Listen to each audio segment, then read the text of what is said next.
Hello friends, how are you. आप सब कैसे हैं? उम्मीद करता हूँ आप बहुत अच्छे होंगे। मैं आपका होस्ट और दोस्त डॉक्टर सिंह आज एक कॉमन टॉपिक आपके लिए लेके आया हूँ। ये टॉपिक बहुत ही इम्पोर्टेंट है मरीज के नज़रिए से और सर्जिकल प्रोसीजर के नज़रिए से।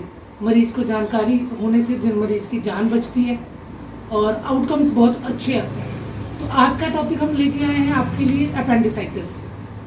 अपेंडिसाइटिस मतलब क्या है इसका? अपेंडिसाइटिस का मतलब होता है इन्फ्लामेशन इन अपेंडिक्स। इन्फ्लामेशन मीन्स सूजन। अपेंडिक्स सभी में होता है। इसका क्या फंक्शन है?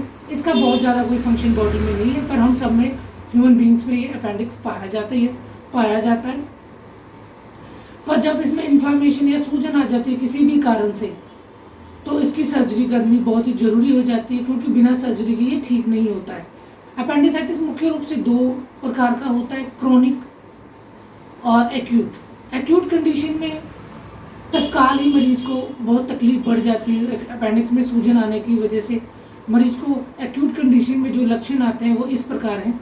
मरीज के पेट में दर्द होना, मरीज के राइट इलियक फोसा में दर्द होता है, दाहिनी साइड दर्द होता है, कभी कभी उसके पूरे पेट में भी दर्द होता है।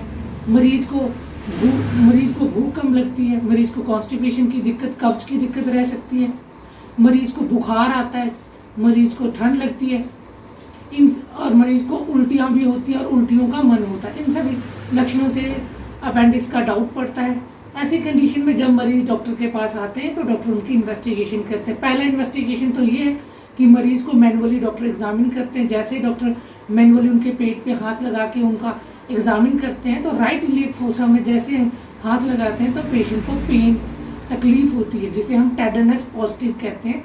टेंडरनेस पॉजिटिव का मतलब जब हम दबाते हैं वहाँ पे तो मरीज को दर्द और तकलीफ होती है। साथ पे उसकी हिस्ट्री लेते हैं तो मरीज हमें बताता है कि हमें भूख नहीं लगती, पेट में दर्द हो रही है, उल्टियाँ लगातार हो रही हैं, बीच बीच में बुखार आ रहा है या फिर ज़्यादा तेज बुखार आ रहा है। तो इन सभी चीज़ों को देखते हुए डॉक्टर को ये पता लगता है कि हो सकता है मरीज को अपेंडिसाइटिस हो। तो डॉक्टर सिर्फ कंफर्मेशन के लिए कुछ टेस्ट करवाता है, जिनमें से ultrasound abdomen, routine investigation for surgical procedures included होते हैं, जिसमें आपकी सीवीसी बहुत इंपॉर्टेंट है कि कहीं इन्फेक्शन तो नहीं है, इन्फ्लामेशन तो नहीं है। उसके साथ और रूटीन टेस्ट किए जाते हैं। इन टेस्ट को करने के बाद डॉक्टर इस कंक्लूजन पे पहुंचते हैं कि हाँ, मरीज को अपेंडिसाइटिस है।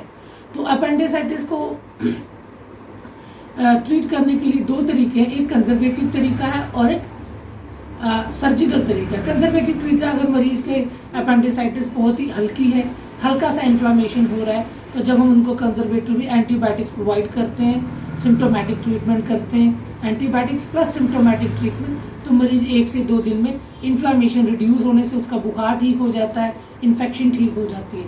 दूसरा कंडीशन है क्रोनिक कंडीशन। क्रोनिक कंडीशन में पुराना अपेंडिसाइटिस होता है, एक बार कंजर्वेटिव में ठीक होने के बाद से, दवाइयों से ठीक होने के बाद वो दोबारा या बार बार दर्द रहता है। तो ऐसी कंडीशन में सर्जरी कर देना एकमात्र ऑप्शन है और सर्जरी करवाना चाहिए। सर्जरी के दो तरीके हैं, एक ओपन अपेंडेक्टोमी कहते हैं और दूसरे को लैप अपेंडेक्टोमी कहते हैं। पहला चीरे वाला ऑपरेशन, दूसरा दूरबीन वाला ऑपरेशन। आजकल दूरबीन वाला ऑपरेशन बहुत ही कॉमन है और बहुत ही ईजी है। मरीज की रिकवरी बहुत फास्ट होती है। आफ्टर 1 वीक मरीज अपने नॉर्मल काम करने लग जाता है। अपेंडिसाइटिस के बारे में जानकारी आपकी जान बचा सकती है, और अगर अपेंडिसाइटिस को हम इग्नोर करते हैं तो अपेंडिक्स फट भी सकता है, जो कि बहुत ही इमरजेंसी कंडीशन बन जाती है।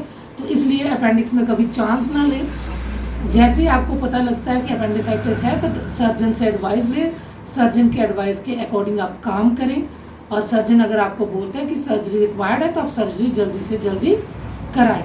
अपेंडिसाइटिस बहुत ही कॉमन है, अपेंडिसाइटिस मेल में ज़्यादा होता है। 10 साल से 35 साल की एज में ये ज़्यादा देखा जाता है, और ये पुरुषों में, मेल्स में ज़्यादा होता है, लेकिन ये फीमेल में भी हो सकता है और किसी भी एज में हो सकता है। इसका कोई मतलब नहीं कि मेल्स में ज़्यादा होता है तो फीमेल में अपेंडिसाइटिस नहीं होगा, हो सकता है, किसी भी एज ग्रुप में हो सकता है।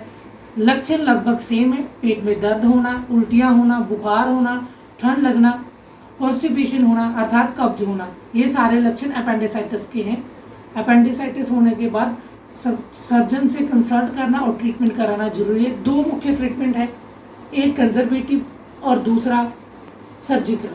अगर एक्यूट कंडीशन में बहुत ज़्यादा इन्फ्लामेशन पेन के साथ पेशेंट आता है तो उसकी सर्जरी कराना बहुत ज़्यादा कंपल्सरी और सर्जन एडवाइस करते हैं और इमीडिएट सर्जरी कर देते हैं।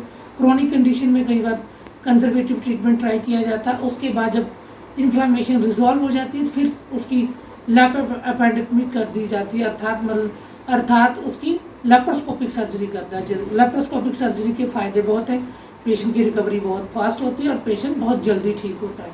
तो ये सारे चीज़ें मैंने आपको अपेंडिसाइटिस के बारे में बताई हैं। आम भाषा में इसको अपेंडिक्स कहते हैं। अगर ऐसा दर्द किसी भी फ्रेंड को, किसी भी रिलेटिव को होता है तो ये वीडियो आपके लिए बहुत ही हेल्पफुल होगी।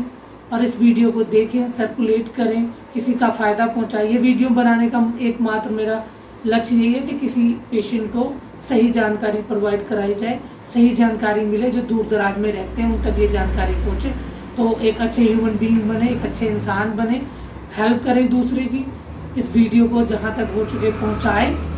और अगर आपको कोई इस तरीके का दर्द है, आपने अल्ट्रासाउंड कराया है, तो आप मुझे संपर्क कर सकते हैं। आप यूट्यूब में अपना नाम टाइप करें, अपनी रिपोर्ट के बारे में अगर नहीं टाइप कर सकते तो सिर्फ अपेंडिक्स लिखें या पेन एब्डोमेन लिखें, मुझे मेरे यूट्यूब पे कमेंट करके बताएं, मैं आपकी हेल्प ज़रूर करूँगा। अगर आप मुझसे दूर हैं तो अपने शहर के जनरल सर्जन से संपर्क करें, लेप्रोस्कोपिक सर्जन से संपर्क करें, वो आपको अच्छी एडवाइस देंगे, आपका अच्छा ट्रीटमेंट करेंगे। Thank you so much for watching my video. Please subscribe, like and share. Thank you so much.